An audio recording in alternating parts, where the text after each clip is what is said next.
What's up, my people? Before we start the show, make sure you like the video, comment on the commentary, and subscribe to the channel. Become a part of the GVG family, because without you, there's no us. And as always, we thank you, and all praises to the Most High. Now let's get into it.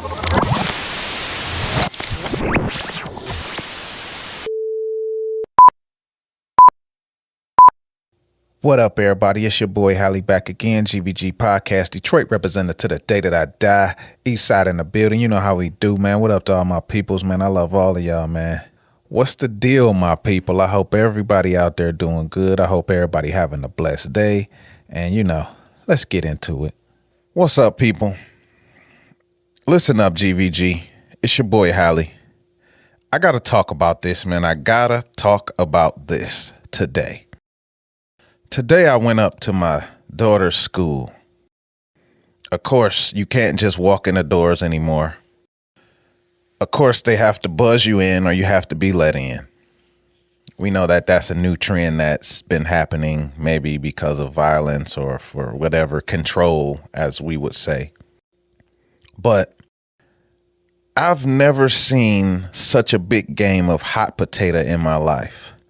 And I know that's old school. Maybe the old school people understand what I'm saying. But these people literally were playing hot potato with fault, with helping, with administration, with everything. And it's ridiculous. They are failing these kids. My daughter just started the school year. Of course, we all know that school is back. And she recently got in trouble for something. And I went up to the school to do some mediation. The first thing is we get to the school and the person we're looking for doesn't work there anymore. They took a new job.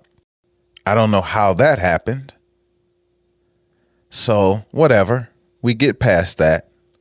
The security guard is trying to figure out who we're supposed to talk to. That takes about 20 minutes.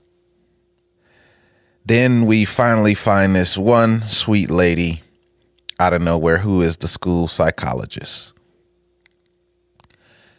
She helps us to run around this school for 5 different people to try to find who we're supposed to talk to.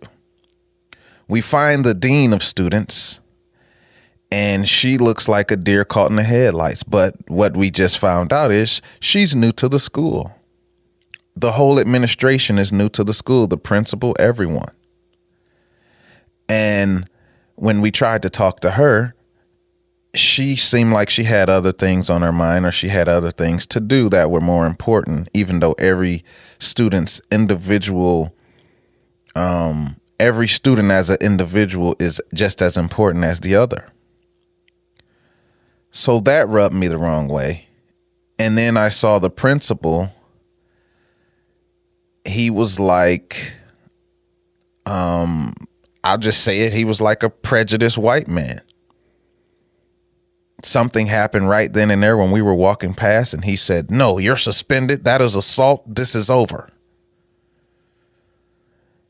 And these aren't even the terrible parts. We finally get to a counselor, and he says, we say, "Can I get the homework for my child? Can I get the work for my child for the day she had to miss?" He says, most of the students haven't even started doing work yet because we don't have teachers for the classes. They don't have teachers for the classes.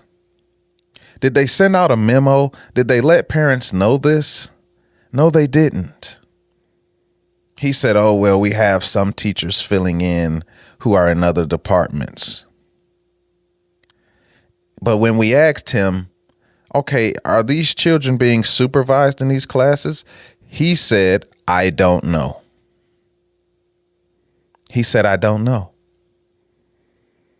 So here we have these young children who we know they've been messed up. They've been going through the gauntlet of life, and A lot of them deal with depression and anger and anxiety and any other thing you want to name. But the lack of care, the lack of effort that is put into the system of schooling, public schools today, is ridiculous. He actually said, well, when I was growing up, we talked about everything at the dinner table. A lot of kids and parents don't talk to each other anymore. That may be true. A lot of us are at fault for a lot of things as parents. But you are not about to put that on us, and you are not about to put that on the children. You are supposed to let the parents know that they don't have teachers in these classrooms. What parent is going to come home and say, do you have a teacher? Did you have a teacher today? Because teachers in school are like peanut butter and jelly, socks and shoes. I'm flabbergasted at this situation. And I know that the school down the street is not going to be any better. We are failing these children. Michigan talks about putting all of this money, this lottery money and all these different things into these schools. Yet you're paying these teachers peanuts. These teachers have to deal with unruly children for peanuts. To me, when I went there today, it just looked like correctional officers and inmates. They are failing these children. We are failing our children. The public school system is very flawed. It is very flawed. If you are in Detroit, or if you are in greater Detroit, the other parts that are around Detroit, the Michigan school system is failing your child. I feel bad for my daughter because we expect you to go to school. We expect you to get an education. We expect you to be this upstanding citizen, not knowing that they're failing you at school. So you're saying, what's the point of this place? They don't care. What's the point of this place? I don't even have a teacher. What's the point of this place? If a hair is out of place, they expel me. People, what is going on in these public schools? I know I read a while back that funding for public schools was about $7,000 less per student than it was for the private schools and the special schools. Last time I checked, I think it was $4,700 per student. $4,700. And for the other schools, the private schools, it's $11,700. Teachers are being paid nothing.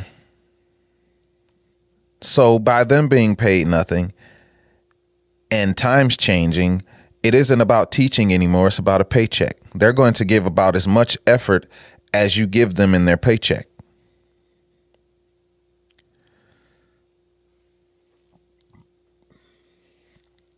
I am very disappointed in this system.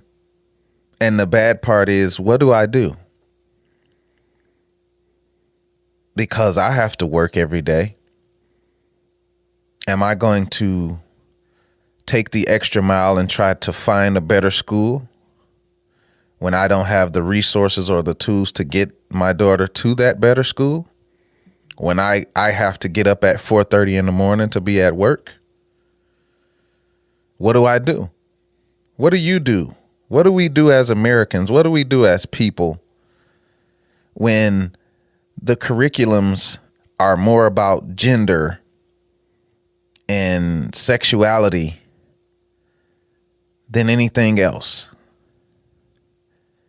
We are protesting those things, but we are not up in arms realizing that these teachers and these schools and these administration systems are failing these kids. They are just, it's like a spin cycle. You put it in, spin it around, and you take it out. Come one, come all. From the time they are children to the time that they grow up and become young adults. It's a spin cycle. We are failing our children to the utmost.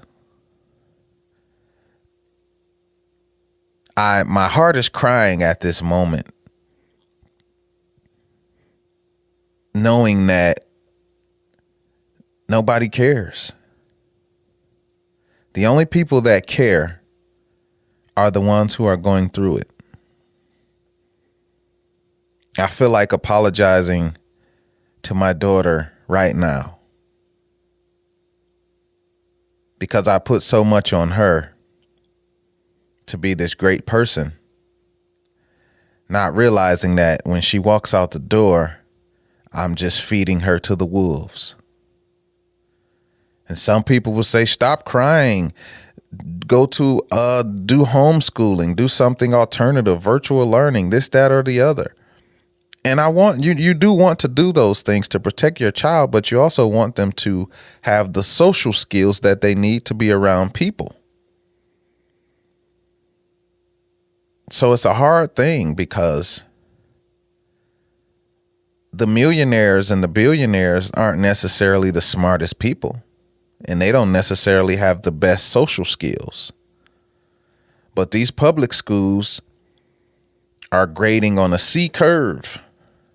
They know that most people in public schools there's a C average. These are your people who work at Taco Bell and your factories and, all of these industries that you don't have to have a degree for.